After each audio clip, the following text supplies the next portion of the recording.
The worst thing for me when contemplating their suffering is the knowledge that we are supporting and enabling it.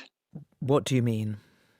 What I mean by that is that we, collectively in the West, have not exerted any influence to restrict this monstrous evil that is abroad in the Holy Land.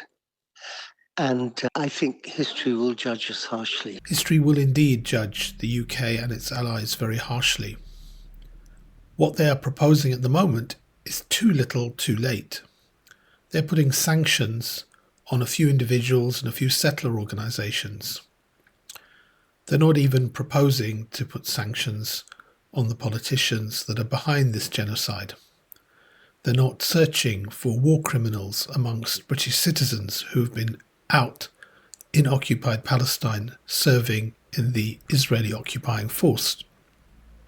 They're not enforcing the verdict of the International Court, which they're supposed to support, which has put warrants out for leading politicians in the Zionist occupation. All of it just suggests that this is lip service to save their own reputations. Why? Because for more than 18 months, they have actively supported this. They have used British military resources for reconnaissance, sending missions out of Cyprus. They have allowed arms to be sold to the Zionist occupation, which has been contributing to this genocide.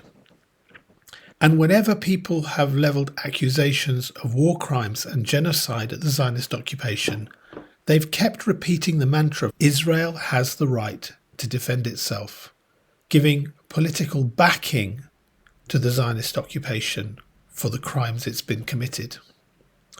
Now, when there's a serious risk of famine, they are saying that it's got to stop. It reminds me of a parent of a juvenile delinquent that has let their child run riot for years. And then, when the parent is about to be indicted for not having kept control of its child, it's now offering some advice to the child to rein it in. As if any juvenile delinquent child that's been allowed to run riot for years is going to listen to their parents. It's extremely welcome to hear the words of somebody like Graeme Groom speaking about what's happened in Gaza. Palestinian doctors, of course, are murdered, or they're locked up, or they're ignored. It comes to something when we feel happy that a medical professional is just saying what any decent human being would say, because so many people have just remained silent for the last 18 months.